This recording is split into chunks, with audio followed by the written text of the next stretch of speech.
welcome back to the final game of Starladder America Season 10 group stages. We've got the Sneaky Nicks Assassins versus Navi US, and this will round out the group stage. We already know who the top four will be, but this one will have an impact on seeding and should be a good one nonetheless. Unfortunately, here we do have a couple of stand-ins. Whitebeard will be there for the Sneaky Nicks Assassins, and on the side of Navi US, MJW is here in the place of 1437. So without any further ado, let's hop into it. I'm Zyori, joined once again by Blaze. Blaze, what's up, man? This is the end of the group stage. I know you're sad. A little bit, yeah. I mean, this has been a nice long road here. A lot of days of amazing Dota from the North American, South American scene, and now we come to a conclusion. We still, of course, get the playoff bracket to look forward to and see the top four of that bracket go on and do their thing, trying to get that one slot for their free ride to the land final. But for now, this is going to be a pretty decisive one here between the two teams. Navi US, Sneaky Nicks Assassins. Whichever one loses will be going up against Evil Geniuses in round one of the double elimination bracket, and the other one will be facing off against Not Today. So, well, obviously both, if they're afraid of EG at the very least, wanting to take this win very seriously, and we'll be seeing a competitive draft from the two sides. So, yeah, looking early on with just kind of the Razor Shadow Shaman combo, we see Shadow Shaman actually very frequently picked up for Sneaky Nicks Assassins draft. So the fact that Navi US were able to pick that up for themselves is going to enable them to get the push momentum, get a nice bit of lockdown. But Tidehunter, he's a hero that you can't really lock down too much, and he is going to be able to still be able to get some massive disables off across the team fight and help set up that Death Prophet damage.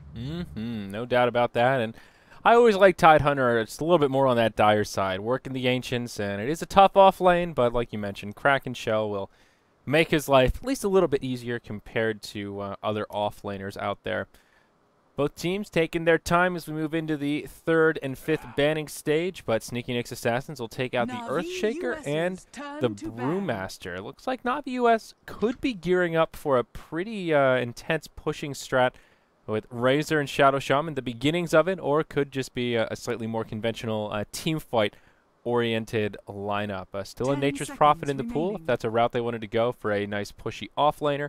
They've already banned out the Pugna, and we'll see what they do here with their fourth ban. Maybe want to take a couple of supports out of the pool. That is where Sneaky Nicks Assassins are lacking right now. Yep, so I'm trying to figure out the alias of this guy right here, the MJW, and I think it actually might be Degenerate, who we were seeing playing a core position in the past for previous teams. So that might be the case, might not be. In either case, we'll go with MJW for this cast here, and we'll have to see what is up his sleeve. For now, though, the Pugna ban out, yeah, that's just going to make it so that they can get a little bit more cast-oriented heroes. Master Rewards is actually surprisingly very high mana cost. It's deceptive, but if you get up to the second and third level of that, you can easily start chunking down your HP pool just being in range of the Nether Ward when you try to drop that down. So nice to take that off the table as well as negate some of that combo push. And yeah, the Faceless Void as well, making it so that they can't combo the Chronosphere with a lot of Death Prophet exorcism damage. But this pick here is going to enable them to kind of choose their fights more carefully. The Centaur War Runner, great with the Razor in general, and if they can get some blinks up, is going to allow them to choose where the battles take place much more frequently than that of SNA. And that's going to be very impactful towards whether they are able to succeed or if they're going to be just chunked down by the momentum swing when Tidehunter hits 6. 5 seconds remaining. Yes. Centaur here for Navi US, going to be their offlaner. So no Nature's Prophet, as I was thinking, and this draft coming by very slowly. Both teams taking their time and, well, just thinking ever so carefully about this last deciding matchup. Sorry, Blaze, I was distracted. It's actually raining here in Los Angeles for the first time in what feels like months, though it probably hasn't been that long. We're overdue for a little bit of water, so I was wondering what that sound was and realized, oh, that non-familiar sound is actually raindrops hitting the roof. Hopefully you don't drown with the an inch of rain that you're probably going to get. But yeah. There you go. So jumping into this bit here, Wraith King's going to come out for Sneaky Nicks Assassins. The Doom isn't really on the table. Usually we see it as a hero that can survive against that pretty well, but in this case here, he's just going to be one that can stay throughout the fight for second life. That reincarnation can get a lot of good stun, but I don't know. In this situation, supportive Wraith King's fine. I mean, there's no problem with it, but it's not particularly more potent than the Shadow Shaman. He might cancel Shackles, he might not. But in either case, like in this position here, it's a 10 supportive seconds hero remaining. because if it was a core, then Razor would just destroy him with the static link and make it so that he 5 can't really seconds contribute much to the remaining. team fight at all.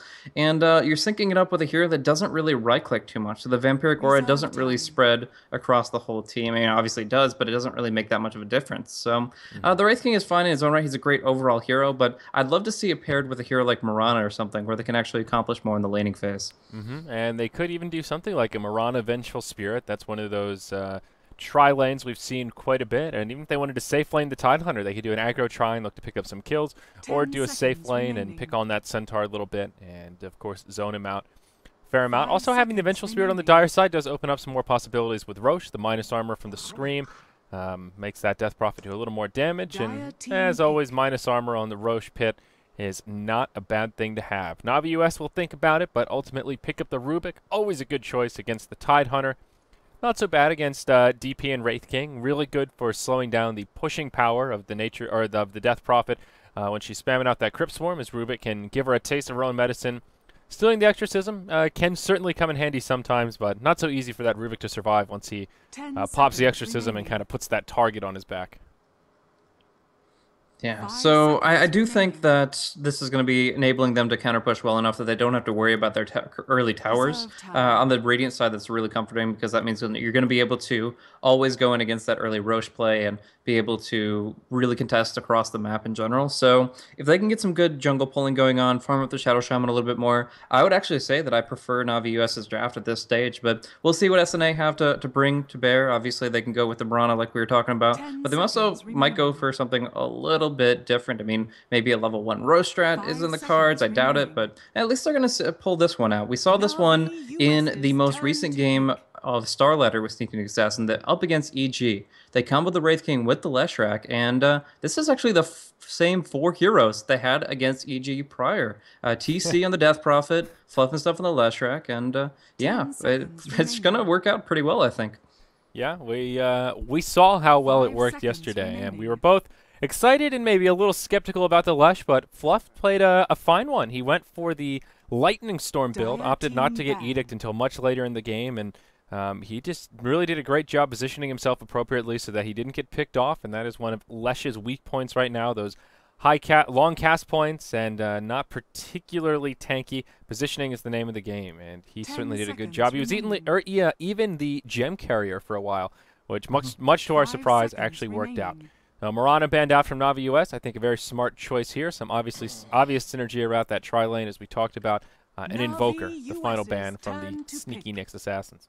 Yeah. Now it's worth noting that the Doom was banned out in the first phase here, and that was the last hero that was on SNA's lineup in that amazing game. So if you guys haven't checked it out, definitely look into that after this game, or if you're watching a VOD, maybe just switch over to that one because I'm expecting this one to be a pretty awesome match, but there's no way it could actually rival what we saw 10 last time. I seconds certainly hope it remaining. does, but all the same, that was probably one of the best games had the 5 privilege of seconds casting. remaining. So yeah, going into this one here, it's downhill. No, it's gonna be Qualifier. good. I'm pretty sure. We got the Queen of Pain Dire coming out, team pick. perhaps for Snake King. There was maybe a little bit alluding to that in Twitter's a bit ago. Brax says, "Who wants to be Snake King's queen?" And maybe that's a pairing thing, or maybe that is a Queen of Pain that he's gonna be running on the mid lane here.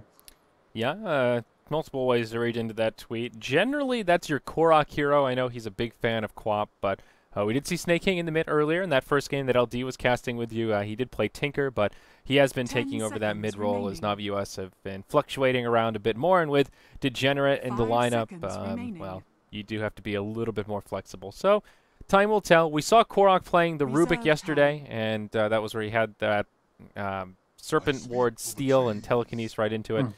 So maybe he'll take Navi point on the Rubik US's once more. We'll turn have to to be pick. patient and figure it out. It is the Nature's Prophet picked up by the Sneaky Nyx Assassins, and that's your Ush hero. Yeah, so it looks like it might even be a safe lane Nature's Prophet to be paired with the Wraith King of the Leshrac. That's actually something that Evil Geniuses did very recently. They actually had Arteezy playing it, and we were just casting that a little bit ago. So there's obviously some momentum favorable for there, but he actually mentioned after the game that he had a lot of trouble CSing in that environment. So maybe he wasn't as farm focused as he'd like to be as a carry player. We'll see if Ush has a better time of it. In either case, there's going to be a lot of time to brawl back and forth. This one's not going to close out within the first 20 minutes like we've seen so far. This one will be at least breaching into the mid game with the heroes we have on the board. Yeah, it will be Korok who takes point on the Queen of Pain, puts Fogged on the 10 Rubik. seconds Brax will be headed to the off lane on Big Brad, and that gives us a mid lane 5 Razor who seconds will be, remaining. or pardon me, a safe lane Razor who will be played by the farming Snake King. So there we have it, loaded in, and yeah, should be an interesting final match for this group stage plays. Some fun picks on both sides. Lesh and Queen of Pain, two we don't get to see often enough, and usually pretty exciting at that. Yeah, so Twitch has mentioned there is a decent color palette shift and synergy going for the side of Sneaking X Assassins. We've got the green and the blue, really well advertised here on the sides of all these heroes. A little bit of ghosts, a little bit of fish, a little bit of, yeah, everything. And yeah, this is going to be obviously helping their synchronization, and they blend in with the radiant environment and sneak into enemy territory, I believe. Yeah, definitely. Oh, IX Mike, what are you doing, man? Look at these Tide cosmetics. He's got nothing. Wow. He's got Hammer Time and the Naval Mine. That is Go remake. What the hell, man? That is actually, bald and Tide. I was actually looking at the VOD from the last game earlier today. He was wearing like a pirate hat and stuff like that. So he chose this path. He took off the cosmetics. He said, "You know what, Navi US, you're not worthy to see my Tide Hunter in all of his glory. We're going." He looks kind of funny without a hat or anything on his head. He looks like the Rancor from Return of the Jedi. Suppose that's a decent comparison, beastly as he is, and yeah, it is a little bit different. We usually see him pretty well decked out there. So yeah, we're gonna see the unpause come through. Wraith King is connected on in. Whitebeard is raring to go, and yeah, now we have the supportive movement. Now, like I said, there doesn't seem like there's much plausibility for level 1 Roche. It is technically possible, but if a hero like Lesh that can stun without having to worry about the Lincoln effect and the fact that they do have things like Treants and Vampiric Aura, but not so. That is just way too risky for this best of one here. They want to play it clean and safe, and they're going to be making their way to their lanes outright. Yeah. No trickery from either side to get things started here, and lanes will look pretty straightforward. IX Mike will be in the off lane on the Tide Hunter. That puts TC mid on the Death Prophet, and a safe lane try Whitebeard on the Wraith King. Once more, Fluff will be on the Lesh, and that does leave us with Ush in the position 1 Nature's Prophet, I guess it'll be, as he'll be that safe lane farmer. An interesting change of pace, but we'll see how it works out. And some cool cosmetics on him as well. Tri-lane Nature's Prophet. You don't see that so 30 frequently. seconds to Yeah, I mean, like they had to run it with the EG draft because it was so push-oriented, but in this case here, it's definitely a little bit different in nature. This hero loves to farm fast, loves to farm across the map, and there is a lot of merit to really setting him off on the right foot. But I don't know, with a hero that has so many comeback mechanics, you'd assume that they might want to try to give it to a hero that really is completely dependent on something like an early Blink Dagger. But in this case here, they're going with the Nature's Prophet to at least start in the safe lane. Maybe he'll rotate into the jungle a little bit, but either way, he'll be able to go for a pretty hard right-click build that'll transition into some ganks. So, I mean, if he gets an early phase boots up or treads, plus a couple null tallies, then he is going to be able to maybe help out for like a 2v1 play on the bottom lane. So we'll see. For right now, it is going to be Fogged roaming around a little bit here, but it looks like he actually might want to help out one of the other lanes while it is going to be Shadow Shaman and Snake King down bottom. Yeah, that puts Korok in the mid, so Snake King should have plenty of room to farm against the off-lane Tide. Degenerate here will do everything he can to try and zone out IX Mike. He hasn't skilled up anything yet, maybe forced into that Kraken Shell level 1, but we'll see this first rotation from Fog coming towards the mid. Good positioning from TC, staying on the south side of the tower. And that means Fogged won't have an easy opening to find him. And, well, not much kill potential there with Blink on the Quap anyhow, but potential to harass him back and put him in a rough situation with a telekinesis.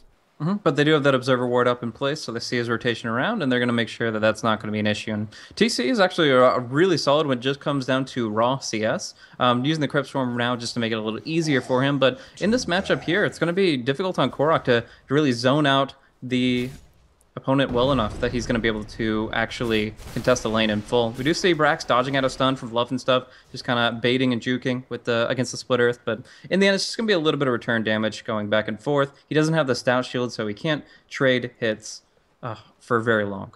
Yeah, did opt for the boots first to give him some getaway power, but yeah, in terms of last hit or trading blows, things a little more difficult. Mid lane, TC and Korok kind of going blow for blow as well, and Death Prophet finding the better of it. She's got a small armor advantage, and Their right click is even for now, 4 branches on the Quap, and just a null tally on the DP. So pretty even mid matchup in terms of stats, and their initial farm's looking fairly even as well. 6 and 1 on DP, 5 and 2 on Korok's Death Prophet. 2-minute rune comes out, will be an invisibility about the top, and SNA will secure it. Whitebeard is there to pick it up, and he'll just start moving in towards the mid lane. Korok saw it, and he should have no problem making it back, and yeah, we'll move right into tower range. So it's going to be a little passive. For right now, we're going to see the top of the CS is snaking at 15 and 3. He's going to have phase boots up really soon if he wants it, but we have seen some alternative choices when it comes to those kinds of builds, and could see something like the mech out before actually progressing towards tier 2. In either case, he has that at his disposal and can see how he wants to do that. But we are going to see smoke movement come out from the side of Navi US. The courier not going to get sniped out by Whitebeard, but he will try to flank the gank with this Invis rune. Does have a stun, but he's only level 1. They don't really have the damage to kill him before the blink comes through. So now it's going to be the counter gank coming out, and Ush walks right into it. Oh, yeah, that's a rough spot to TP to, and now we'll take some tower shots. The Hex flies through, and well, that tower shot taking an odd path, but will secure the kill. 420 gold split across the side of Navi US, and that very aggressive teleport from Ush will cost him his life.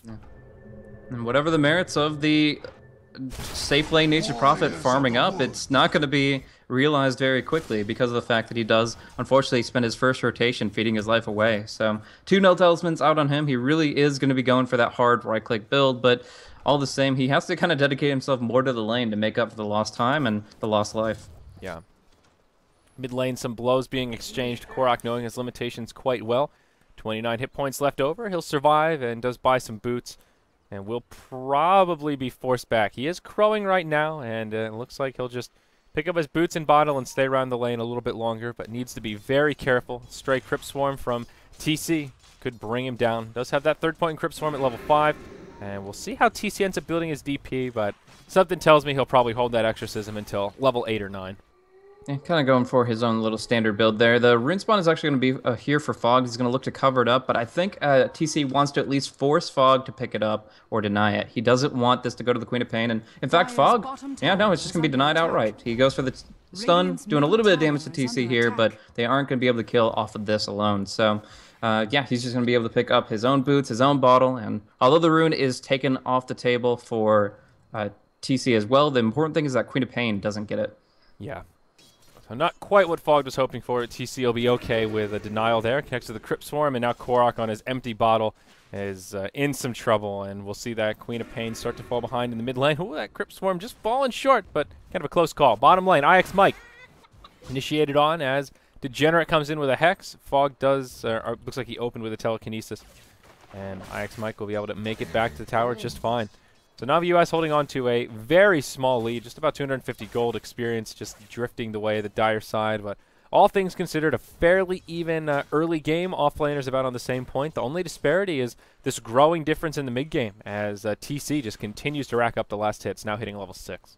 Yeah, that mid lane is really going his way. The harassment's there. Korok dropping down 30 HP. He can barely feel confident in getting this CS, but yeah, he's eventually going to just have to make his way back home. Actually going to quarry up a stab while there's an aggression down on the bottom lane. Snaking getting a lot of link time against the Tidehunter, and they just have barely enough to bring him down in their disables. It's very difficult to kill off 2 Kraken Shell Tidehunter, but they make it look easy as they go in without any repercussions. Yeah, the shackles helped, but there we see Snake King prioritizing the plasma field, really coming in handy. That was the nail in the coffin to bring down the Tide, and then just one more stray right click from all that stolen damage, more than enough to secure the kill. Braxton, okay shape in the Radiant off lane, soon to be level 4. Found a couple of last hits, but is about still on point with the Tide, who actually has hit, moved into that level 4 mark. Snake King gets the invisibility rune, spawning at the 6-minute mark in the bottom position, and we'll just head back to lane. He went for the power treads, not the phase boots this time around, and Ring of Regen, probably an indicator that he will be the mech carrier and will be his first big item pickup. And the one thing that kind of stands out to me right now for SNA as far as not having as much momentum behind them as they wanted, other than the death of Ush early on, is the build-up from IX Mike. He actually went for 1 point in Gush here, and while you would think that a nuking slung, actually, Whitebeard getting caught out here, nice stun combo, and it is going to be enough to bring him down. So good rotation there. Fog and MJW making things happen across the map. But we do see on mid. Korok attempt. almost caught. Yeah, blinks just in the nick of time as the Split Earth comes out. Fluff doing a similar build as we saw last time. Finds level 4, holding onto that skill point for now, but going for a 2-0-2. Prioritizing Split Earth as his primary, but getting those extra points in Lightning Storm. A very spammable ability, and one of the issues is the damage output is there, but will run you dry very soon. So Fluff has to be cautious about how he spends those valuable mana points, but finding decent experience, just looking at the experience tab. Yeah, again, pretty even. Both sides with 2 supports at level, or 1 support at level 4, and 1 support at level 3. Yeah, but going back to the buildup of Ike's Mike right now with the 1 point in Gush, it means that they want to kill off this Razor pretty quickly, and they're going to actually make the full convergence to do just that. They're going to take some damage from the passive, but in general, the Lightning, the offensive aspect should be enough to make this worth their while. But MJW disrupts things as he goes in. They still get the stun out and the combo, but will it be enough? Yeah, it's not looking like it. Whitebeard taking a few tower shots as he takes an awkward path around Snake King. Snake King with the static link on will click him down as he tries to TP out. Ty gets caught in the shackles and brought down by the Sonic Wave as Korok joins the party. And it will be a 2-for-0 trade as the Sneaky Nyx Assassins bite off more than they can chew, and Navi US retaliate with a set of kills. Yeah, very nice rotation there. Getting the Shadow Shaman when they kind of felt that things weren't looking right. Spider senses were tingling, and they were able to respond in the early engagement. That's important because obviously they don't have the Stampede yet, so they have to really be not just reactive, but kind of a little bit predictive as far as when things are going to happen and where in order to prevent them. But yeah, like I was saying, now Mike is having a hard time getting experience on the lane, and as a result, he's not going to get enough points in Anchor Smash to efficiently farm up these Ancients. They've been blocked, so he hasn't been stacking them beyond the triple. But either way, if he had a quadruple, a quintuple stack, it wouldn't matter because you need at minimum 2 points in Anchor Smash just to not die to the Ancients, and then 3 or 4 to make it actually cost-effective to try to farm them up. Yeah, that damage increase is pretty significant in those early levels, and here at 5, he'll grab the second point in Anchor Smash, which will help and open up that possibility for him. And now in the mid lane, we'll see TC. Oh, thought Korok may initiate there. And well, they get off the dagger, but the rest of Navi US won't commit for it. Meanwhile, in the bottom lane, Snake King will finish off the Tier 1 tower. Plasma Field connects on IX Mike, and Snake King will just walk away, loses a few hit points, but that'll be his mech secured. And now he's #1 on net worth by a good margin, about 1,000 up on the safe lane farmer of the Sneaky Nyx Assassins, who is still Ush on that Nature's Prophet. Now he'll just move into the jungle and take a stacked up camp here, farming very efficiently with that Plasma Field. Yeah, so TC is going to go ahead and do a little bit of jungle play himself, and he's going to be able to build up some nice durability items. It is going to be the Drums of Endurance for him, so we have to see where the mechanism is going to come out for Sneaky Assassins. I mean, we would think that Ike's Mike would be the one to pick that up. Arcane's into mech is not an uncommon build, but action. Pony Boy, he gets caught out. The smoke was there, and he'll walk right into it. Stampede used without a moment's notice, and they'll find an easy kill. Degenerate starts it off with a Hex, so no way that the Lesh can react, and that will make it 6-0 in the first 10 minutes of gameplay. Navi US with a pretty staggering lead, 3,000 gold, 2,000 experience, and already the Sneaky Nyx Assassins, not quite up against the ropes, but are on the back foot and will have to regain some lost momentum. Third null tally comes out for the Nature's Prophet, who is also looking for the Blade Mail build. So Ush moving into this more European Nature's Prophet combative style that we've seen more and more of, and so far hasn't been too successful for him, but he's been pretty quiet since that first failed TP into the mid lane. Yeah. One thing to note is that Navi US's initiation timings are really solid right now. Using up those 3 smokes right when the first one that you purchase respawns in a shop, they can just keep this momentum rolling. 10:30 is the time that you get that picked up, and they pretty much just use up the smokes every chance they can get, but not too much at once. So I really like this, the timing, the efficiency of usage, and that just means that it's making sure that SNA don't have a chance to get back in this game. They're going to try to go for a smoke play themselves. Korok extremely low here, and Fluff should be able to just lightning him down, but the bottle comes through. There's the Wrath of Nature, but they don't have the vision to finish him off, and he will be able to get out unless Ush has something to say about it. The last blink not coming out fast enough, and the tower is going down quickly. On the top lane, Snake King will not last hit. It's going to go to the Radiant, but on the mid, the Exorcism doing work. Yeah, still ends up as a tower for tower exchange, and Korok will be a little disappointed with taking a tumble, but still Navi US find a decent trade out of it, and a close call. The vision from the trees, just enough for Lesh to get in there with that one last piece of lightning. So Fluff and Stuff, he'll be the one to go for the mech, it looks like. Has a chainmail. I suppose it could be a multitude of other items, and I don't know that he will be able to farm the mech too quickly, but no one else is working towards it unless this Nature's Prophet will do some sort of an audible here and move into a mech, but seems like the Blade Mail is most sensible. No, I think it still has to be the Tide. Like, right now, he's going for Medallion Courage on the Leshrac, so that's going to be good for easier Roshan, but it's just going to be slow going for Mike. Once he gets the Anger Smash levels to clear out the Ancients, great. Then he'll have a lot of income going his way in general. But right now, they've only got the one tower. He has not really seen that much as far as positive kills. In fact, 0-2-0. But actually, TP's right into the Mass Serpent Wards. My goodness, that's unlucky. Yeah, they will finish off the Shadow Shaman, but IX Mike goes down in the mix as Brax shows off that Blink Dagger, hops forward. Still a Stampede at the ready.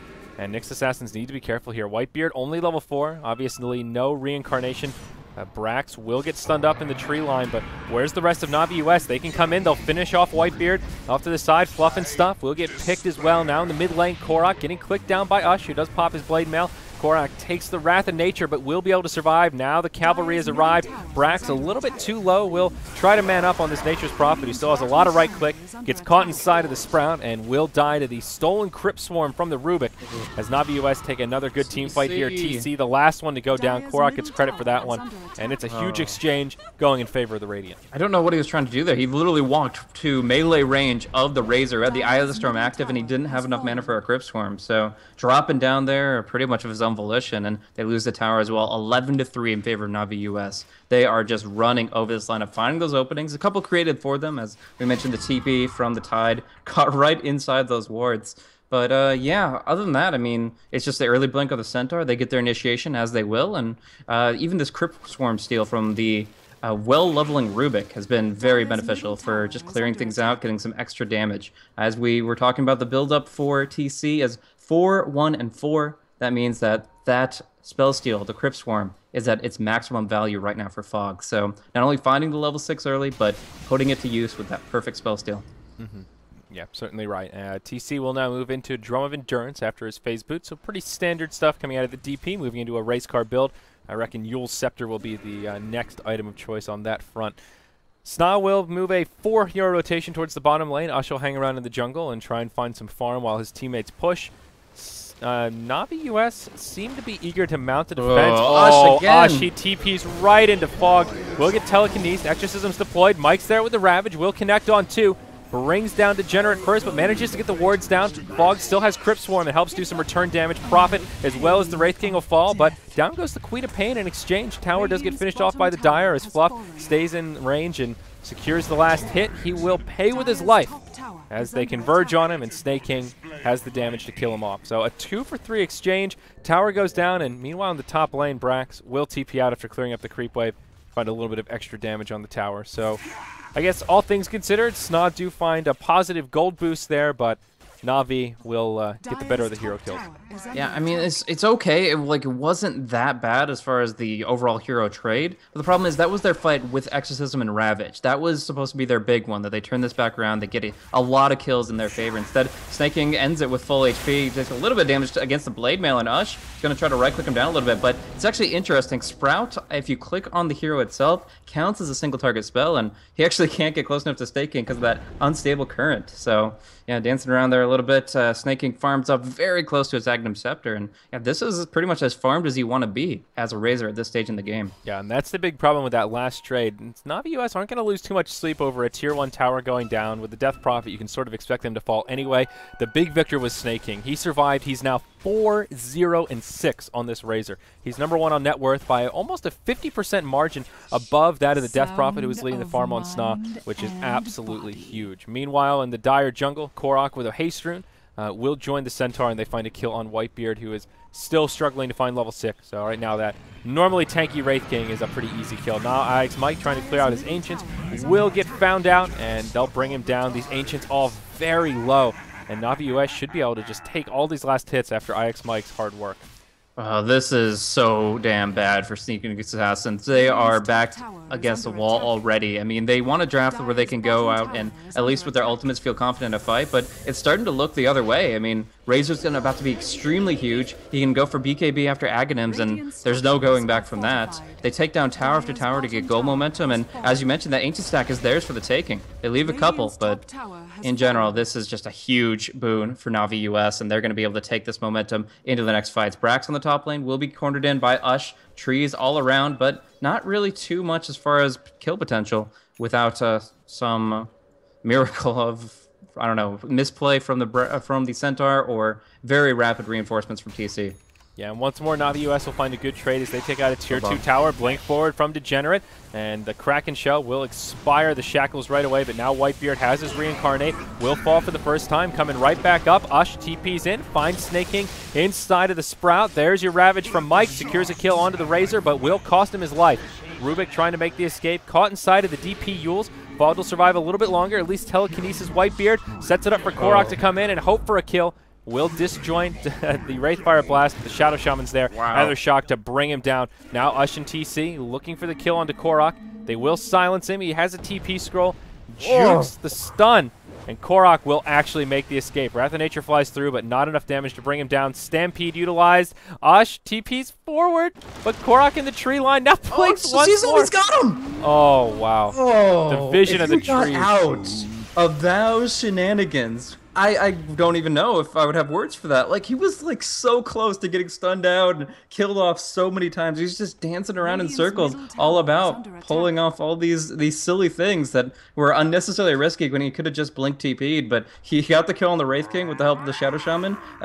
Obviously, Degenerate was able to blink out of that, and then honestly, the Queen of Pain was just slightly away from getting out. If he had just TP'd immediately, I think he was home free, but he went for the Necro play to almost turn it around once again. So some really interesting stuff coming out of Korok here, but you know that he's feeling good about this game. He's got the Necro 2 up already. The Razor, like, his net worth is pretty good, but he knows how great Snake King has had in this game now, and with the Aghanims up, they can just push in for the win very, very shortly. Yeah, up top, Brax and Ush will go blow for blow, and it's actually Ush that's going to be the victor here in this little exchange.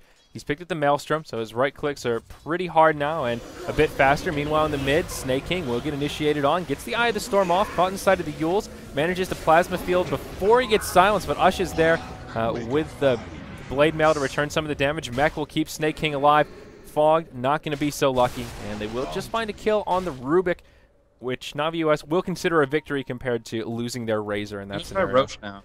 I don't know if they can do this. This is extremely risky. We see if this full convergence. Korok has his ultimate. Can just pop into the pit, but no. It's the Wraith King to go down. They know he has that no reincarnate, and they want to exploit that fact. Dropping the wards in. No Roche for you. This is ours, they say, and they are going to be able to pick up the Aegis on a hero as important as the Razor. We do see also Queen of Pain picking up quite frequently, but I'm not sure if she really is relying on her mana pool without her ultimate so much.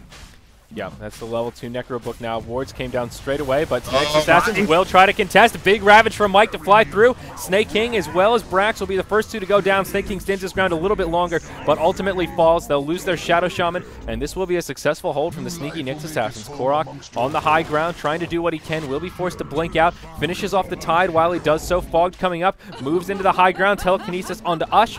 Will stop him dead in his tracks, and now Fogged will just suicide into Roche, or at least hope for it. And positive earn charge. Roche now will end up in the hands of the Dire, and SNA regain a lot of momentum with a big fight, and IX Mike with a well-placed Ravage. Yeah, that was huge. They really needed that one. I'm glad they didn't stay in the pit just to be absolutely destroyed by Na'Vi US by going for the counterplay there. Can the silence come out onto Korok? It will not! The timing is so difficult there. That short blink animation compared to the Yules when the tornado drops down. But we do see a courier picked off at the very least with Ush's teleport plus Sprout. I believe the Necro recipe was on that one. Yes, so Korok will not be able to go all the way to 3. Not that he necessarily needs the detection, but obviously it's a lot of different things when you do get that upgrade. In either case, SNA are definitely back in it by comparison to where they were before. It's still going to be a difficult game based on the fact that Razor will be building up a BKB very soon, but if they can get that mech out on Mike's Tide, who already has the Blink Dagger, I really do see them having a good chance of this. Yep, and now he'll just move right back into Ancient, stacks it up, farms it up with the Anchor Smash, and whoa, in the top lane, pardon me, Shadow Shaman. He'll get caught out by Ush, and yeah, the rest of them will just TP out, the rest of them being Korok. Ush looking for him in the tree line, but won't find the kill. So this Nature's Prophet, he's starting to get pretty beefy, and for the first time in this game, we'll see a swap in the net worth chart with the Death Prophet now topping it and overtaking the farm of Snake King. Yeah, did he end any major kill streaks there? I didn't actually catch in the midst of the fray, but I'm assuming he's got something pretty good because he's sitting on 2180 reliable gold. That's got to be a kill streak in there somewhere because they just haven't taken enough towers to rack that up otherwise. But no matter the case, he is definitely juicing up, and he's looking for that Shiva's Guard as quick as can be. Yep, smart item pickup here. We've talked about it a lot, but Death Prophet's weak point is that lack of armor early on, so this will really help her tank up and just be harder to bring down in general. Fluff and Stuff grabs his Gem of True Sight onto the Lesh. Meanwhile, Dire jungle, they find Whitebeard as he's trying to farm. They'll take the camp for him, and he will survive. Meanwhile, the tier 2 tower taking some damage. Ravage from Mike comes in, isolates Snake King. Ush pops forward as well. Snake King will be the first to go down as he's just caught unaware. Tower may fall from the wards. Nope, they'll clean him up fast enough. Tower is in deny range now, and they will be able to secure it. Will they deny it now? Yep, Mike will just chop it down. So Navi US losing their footing. They'll just trade a 1-for-0 and a tower deny.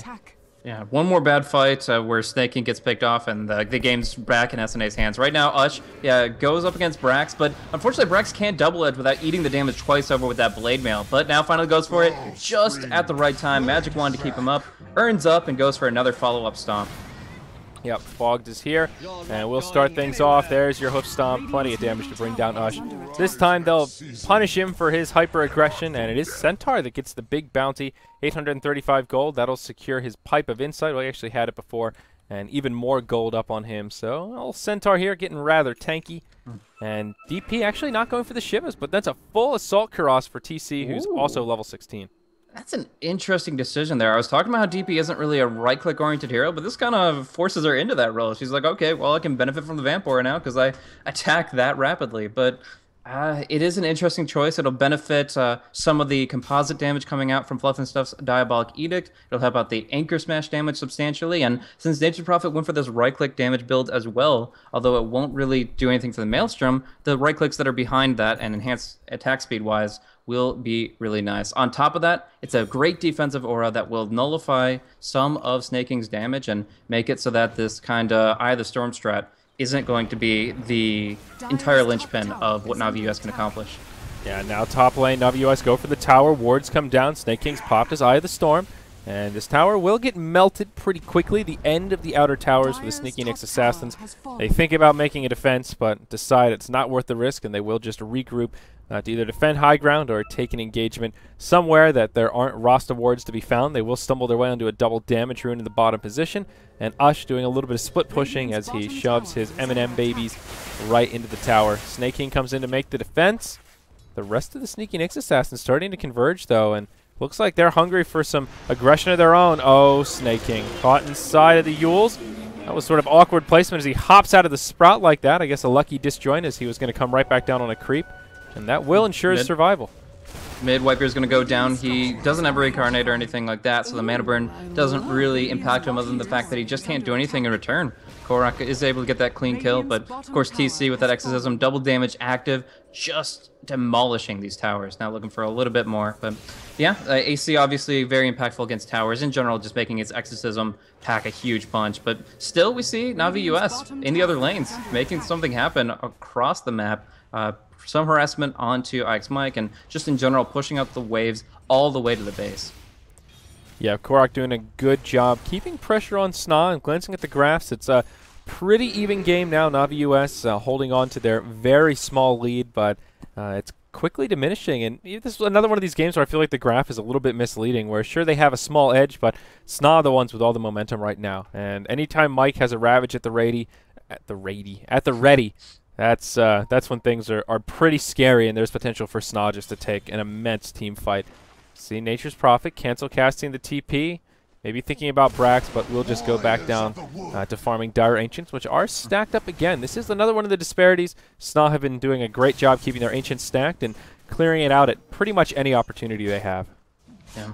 I think it really is going to come down to the BKB timings of Navi US's key heroes, because Queen of Pain isn't going to be that incredible come the 50-minute mark, and she does want to be high value now, but up against a Blade Mail, up against a Ravage, even the Silence can cause her some real grief. So she really does want to pick up that BKB at a very quick rate.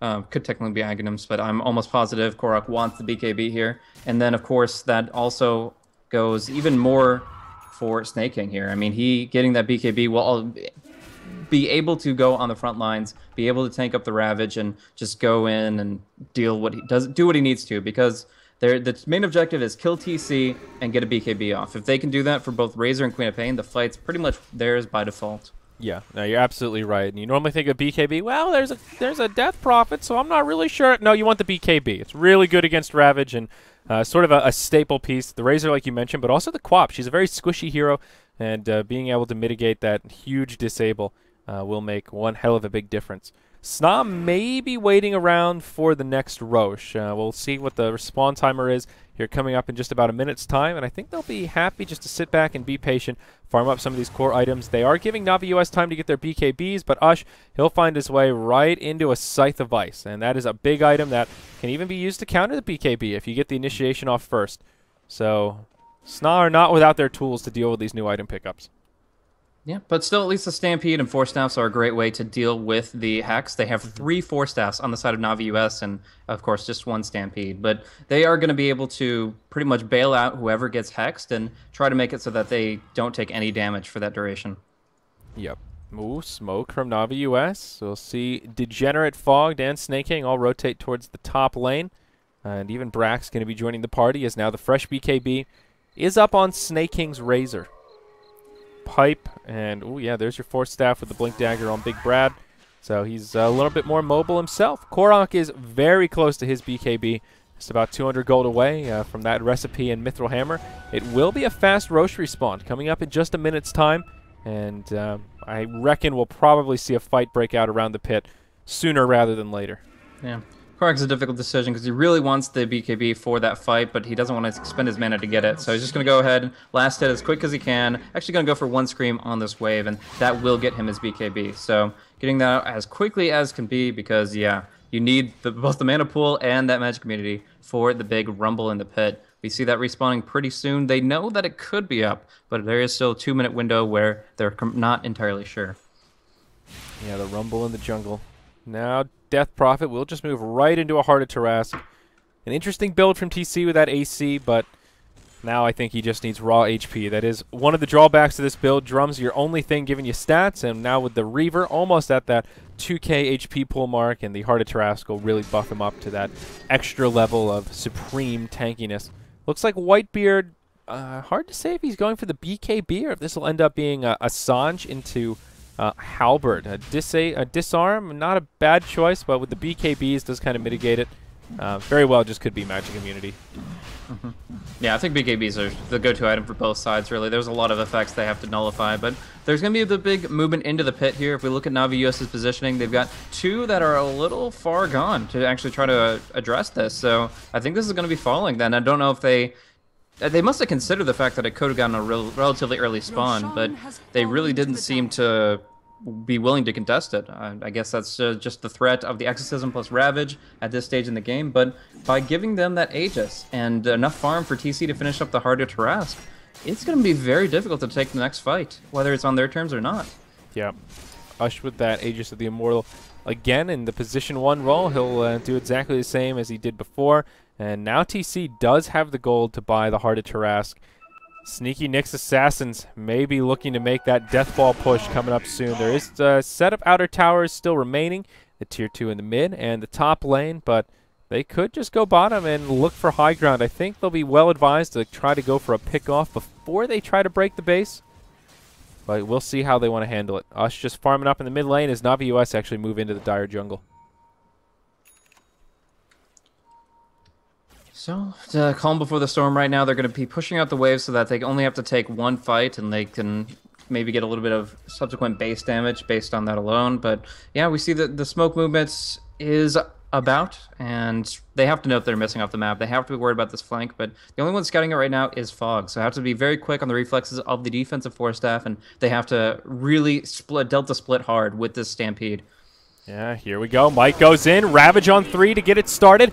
Fog dies right away as TC uses the ultimate, and the Ghosts converge on him. IX Mike now taking some decent return damage, but will use the mech, so even if he falls, he's gotten off his rotation. They'll pick off the Centaur. Fluff goes down to the Wrath of Snake King. He'll try to stand his ground, but the Exorcism just too much. Now Quap inside the Yules. This time the silence from TC is there, and it's a 4-0. The only survivor is MJW on that Shadow Shaman. And the sneaky Nyx Assassins live up to their name with a great smoke rotation and catch Navi US completely unaware. Yeah, absolutely. The Ravage and then the, I believe, Hex connected on Queen of Pain. She didn't even get the chance to use the BKB and just got tore apart by the Exorcism. She only has 6 armor after all. So a great focus there, but most importantly, killing off the Rubik as quick as possible. It's kind of the most convenient hero anyways, and he is extremely squishy. But if they hadn't done that, there would have been a spell steal on the Ravage. There was a great timed stun coming out on Mike right after the Ravage, and he didn't cover it up. So it was a great hero to kill off in the Rubik, and they take that fight by storm. But now, some damage on the tier 3 is just going to be that. It's not going to be the full death of the tower until next time around. Yeah, no buybacks forced out, but SNA did also grab that tier 2 tower in the mid. Ush was right there to TP to it and bring it down straight away. That will secure his Black King bar now on the Nature's Prophet. Mike will start working towards a refresher with a Perseverance already in tow. And DP, well, she's got 2,500 gold. She's already not capped out, but getting there. And we'll see what he wants to move into next. BOTs might not be a bad option just to open up that next item slot for the Death Prophet. They still have the Aegis standing, which is the other great thing about that fight. Now Whitebeard grabs his BKB, and SNA are just in such a better position. Looking at the graph, they'll take over the lead. Gold and experience, albeit small, they have a lot more momentum now. Yeah, they have better control of the map too. If you look at the warding right now, we do see the Sneaky Assassins have not only the ones that they had prior, which was just that top rune and bottom rune, but now they are controlling over a little bit into the enemy jungle, into their own, and they have plenty of free camps that they have full vision on. So they're able to play reactively with the Ravage coming down in just 20 seconds. And this is going to be a timing window where they actually might be able to farm up towards a refresher. It depends if they want to really put the chokehold on and try to finish this off here sooner rather than later, but now is not a bad time considering still the Aegis and the fact that they're about to have 2 BKBs. Wraith King picking his up soon. Yeah, and now Ush moving forward. Fogged will be there, looking for a spell steal. Does have Crypt Swarm in the belly right now. Not a bad spell, as we've seen, but at this stage, not particularly game-breaking. Ravage is really what he's looking for. IX Mike does have it cooled down. All of the big ultimates at the ready. SNA want to try and rinse and repeat and just replicate what they did moments before. 2 supports defending the high ground. This could be an opening for Mike. He'd love to have a Ravage on more, but even if they can just bring down the 2 supports right away, no buyback available on either. So that could be a big deal. Now the Exorcism comes out, as will the Radiant Glyph. Snake King takes the Wraith Fire Blast as soon as he TPs in. Tier 3 goes down with no glow. The Glyph was used, pardon me. So now the Rax will be fair game. They'll have TC in the front lines. He is the tankiest of the bunch. And now Ush moving in, gets the Blade Mail off, almost takes a Hoof Stomp, but nice cancel cast there from Brax. And SNA will play this one very passive. They'll try to make the retreat, but there's your Stampede. Ush, BKB on, will try to TP home, and he'll just barely make it. Knowing his limitations, I suppose, and he lives. Now they'll look towards Korok in the top lane, and they'll start to converge. Korok needs to be a little bit careful here. Whitebeard takes some damage from the Necronomicon unit, and now he comes in. Korok drops the ultimate, will bring down Whitebeard, has the reincarnations, obviously coming right back to life. But well, I guess that's worth it. Now they can kill the Wraith King off next time, easy peasy. Yeah, it is a tough call though, because I mean it's a 70-second cooldown on your BKB and you don't want to fight without that, so half that is the reincarnation CD. But they're going to go right up to the high ground here. They've already forced them on the defensive, and they want to go while Ush has 6 seconds left on the TP. Yeah, and now they'll move in. Glyph popped straight away as the Rasta wards come down. Pipe used by Navi US. Snake King in the front lines once more, takes a silence, but still gets off the static link, steals a little bit of damage from Whitebeard, taking the return damage now as uses his mech and his BKB very defensively. I'm not so sure about that BKB usage there. Well, I think he was going to eat the Split Earth if he didn't, or he definitely thought that was a possibility. But now us jumping in, getting the Hex out, the Stampede will cancel it, or counteract it rather, and Korok will be able to just barely get out of Yule's range in time. But now, if they just got slightly closer on TC, then that would have been disastrous. One drum charge, I think that would have been a pickoff, and that could have been another opening on the mid lane. But no, just barely getting outside the range of the Yule, and then they go ahead and just go back to their defensive posturing. Now, this is the timing window for 50 seconds where there is a BKB up on Queen of Pain and there is no Reincarnate on the Wraith King. So they have to make sure this Ravage counts and maybe even get the jump on Quap before she BKBs. There is also no Sonic Wave, another thing to consider here where that is a big ultimate and a big source of the radiant damage output. Korok has now moved into a Maelstrom, though, so even the Queen of Pain right-click starting to add up that much more as Sneaky Nyx Assassin pressing in. It is Brax that pops out, connects to the hoof stomp. There's Mike with the Ravage, connects on quite a few. And the follow-up damage will be there as TC pops the ultimate. Hex out on Brax. Looks like he'll be the first one to go down. Korok off to the side, pops his BKB, blinks back into the base, and will live. Brax will buy back straight away. Now the barracks under heavy assault. Brax with a stun on 3. Doing a lot of damage, but TC in the back with this Exorcism still flying through. They really want to finish off the melee racks before they retreat. The Yules comes out. TC getting low. He'll get cleaned up. Now Ush gets picked off as well. Tidehunter to fall. And it will be a successful hold from Navi US. Only one remaining on the side of the Sneaky Nyx Assassins. It is Fluff and Stuff utilizing that Blink Dagger quite well, but now they'll have to probably burn some buybacks here to hold this. The big problem, the big ultimates on cooldown. Yeah, the buyback was used on the Centaur, but that's minimal recompense for the fact that they hold the racks, drop down to 200 HP. So they put a lot of physical damage into that with the spirits, and they just didn't focus on what they needed to. Ush. Are under attack. He'll finish off the barracks. Look at this. No backdoor protection. Yeah, bottom lane's pushed out far enough. He was able to just get a quick little snipe and use the scroll to get back, but will they be able to hold the racks at the same time? The range one is going down, but the melee one is what they need to hold. TC delaying.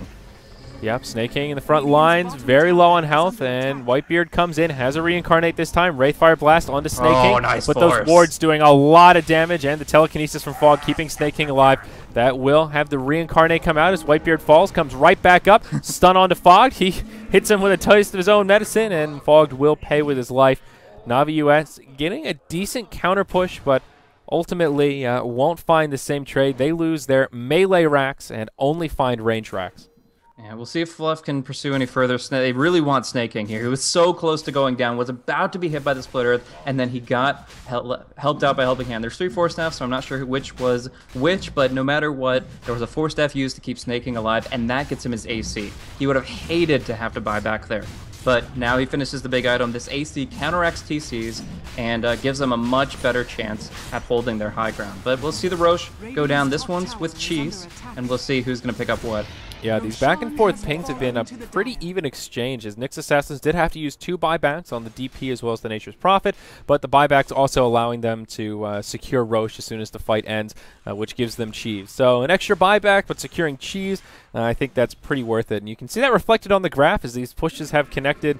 It's just this big up and down swirl of momentum shifting back and forth. Fogged will find himself a Blink Dagger now. Korok moves straight into the Mjolnir, so he's got some more right-click prowess, and looks like Shadow Shaman wants an Aghanim Scepter, and not too far away, only 1,500 gold off, and that is going to be good news for Mr. Shadow Shaman. The big item for SNA, I think, is this Refresher on Mike, and unfortunately, he's still not that close. Oblivion Staff and Recipe with 2,000 gold still has a bit of farming to do.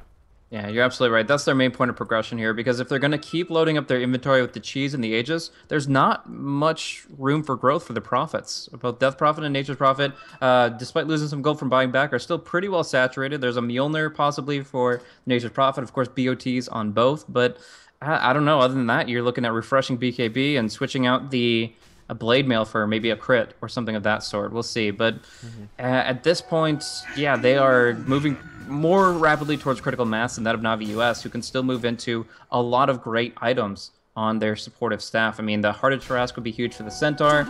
Could get a Vlad's just for the team-wide safety aura as far as armor goes. And even Rubik could go for things like Aghanim Scepter to really just play around with the enemy's abilities.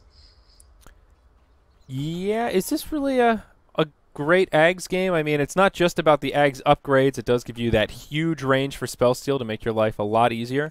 But you know, the big ultimates, your Ravage and your Exorcism, no Ags upgrade. Do you think it's still a worthy pickup here? I don't think it really comes down to the upgrade factor. I think it's just about the cooldown and keeping spells flowing in the fight. Okay. There's so many great ones going back and forth. That's why there's so many BKBs on the field right now.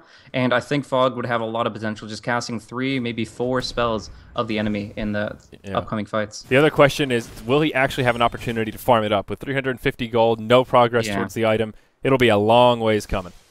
Yeah, it's already kind of a dead set. We're committed to this state of affairs. There's going to be a lot of buybacks back and forth, and generally speaking, this is where the supports in particular don't make much progress. They probably still need a Geometry site as well, because the only one on the field is in the hands of Fluff and stuff. We were talking about this from the previous experience on Fluff's Leshrac. He holds onto that gem for dear life, and yeah, he manages his positioning well while he has it on his own person. He does a really good job just deciding when to put it on the hero and when to put it on the courier, and he's just good at reading the momentum of the game. Bottom. When fights aren't breaking out, he pops it on the himself, and yeah, we'll see IX Mike gets picked off down bottom. Korok and Brax will have more than enough damage to bring him down. Ush went in. He's going for the Hex right on the Queen of Pain. Can they get the follow-up stun? No, the Force Staff away from the Centaur. Saving the day right here. They get the blink. They can't follow up the stuns. And Brax will save Korok's life here. He does have a TP, gets the blink, and yeah, he is home free. Close one, though.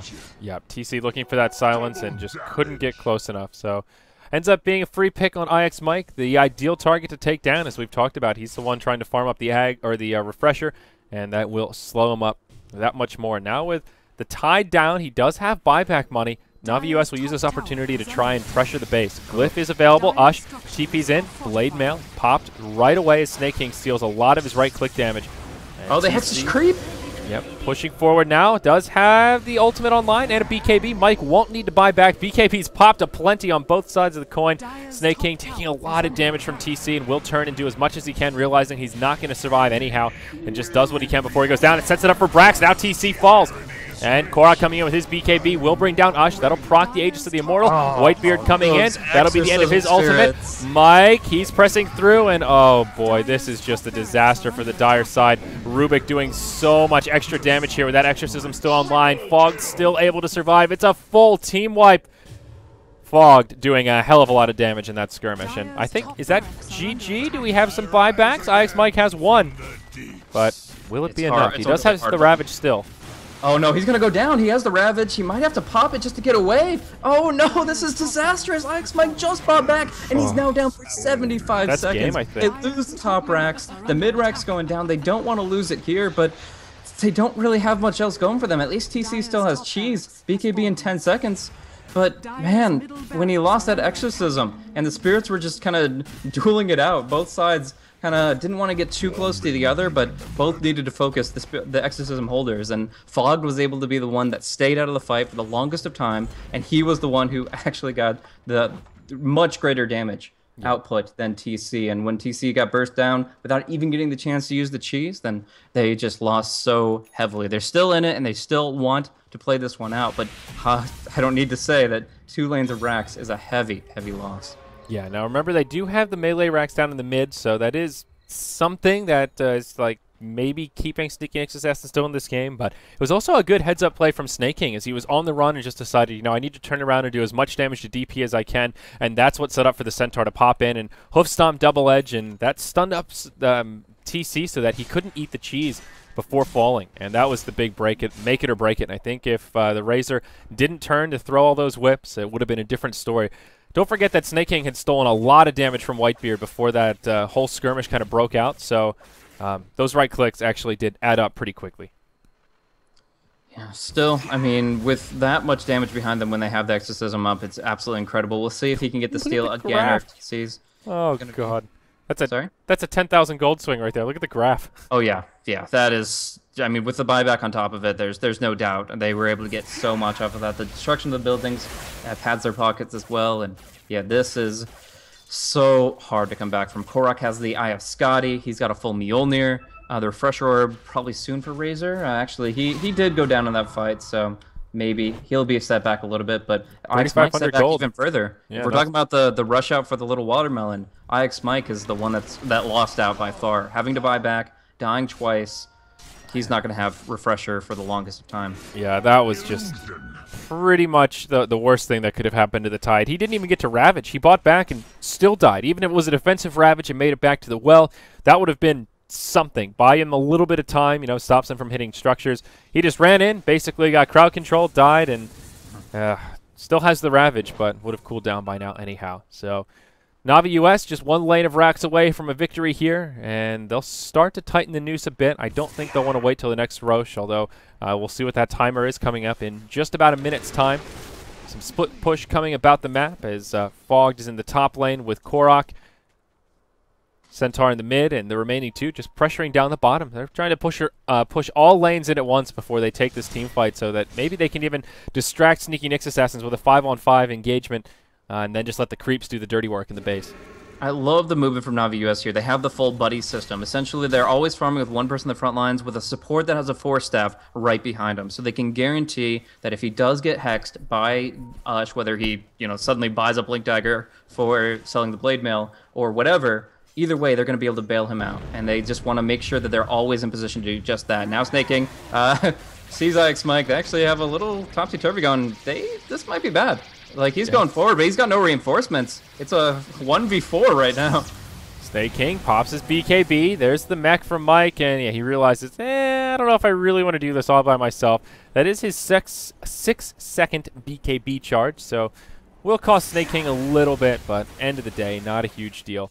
And he does have that first step towards the Refresher complete. The Oblivion Staff, there's the recipe, and 1,300 gold towards a Perseverance. Good news for the Razor. Mike's Refresher still very far away. Yeah, that is absolutely brutal. I actually think Razor might buy out, but actually it's going to be the initiation on Ush. He gets the Blade Mail off, but they have BKBs. They shrug it off, and they just burn him down. Does have buyback, but one life is not going to be enough here. Yep.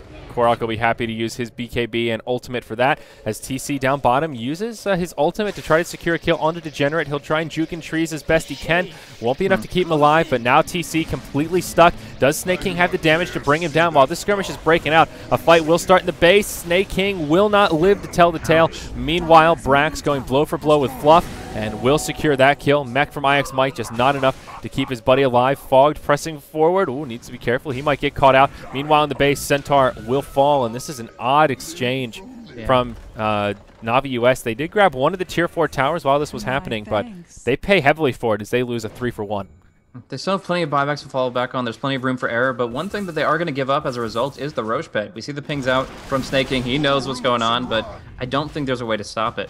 Even with like Stampede play with a buyback from the Centaur, there's no way to make this a clean snipe, and more often than not, you're just going to be brought down. Fortunately, there are currently no BKB piercing disables on the side of SNA, just a lot of physical damage coming out. So there is still possibility for doing whatever the heck they want, but right now, with the buyback on the Nature Prophet and the death of Roshan, they have a small chance. They're down, dwindling towards the single digits pretty soon, but at least for the moment, they're still in the game.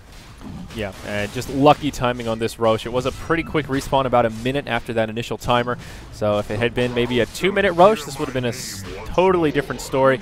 Centaur will ultimately buy back, though, which seems like an odd choice. They still can't contest the Roshan.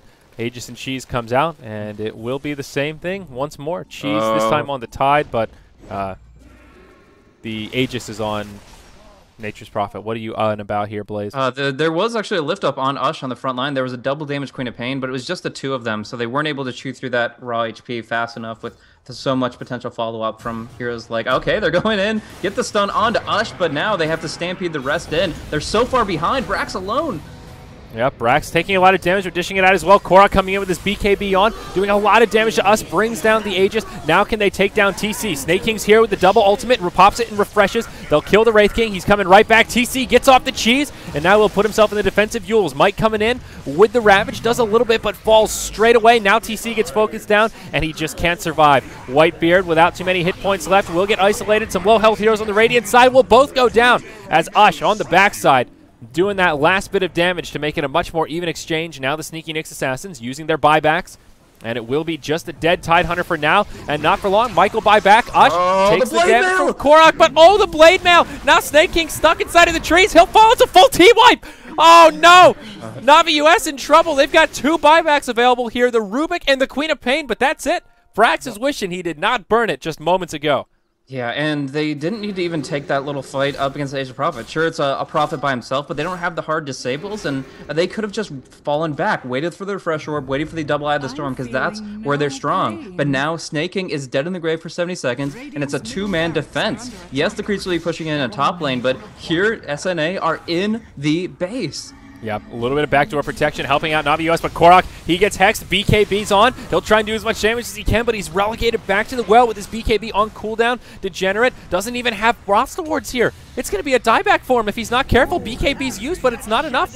Actually, he didn't buy back. He just respawned, but now the Razor will buy back, and Navi US lose their mid lane of Rax. They're still in a lot of trouble. Reincarnation is utilized as Whitebeard falls once more. Snake King in the front lines doesn't have a refresher, so just the single ultimate for now.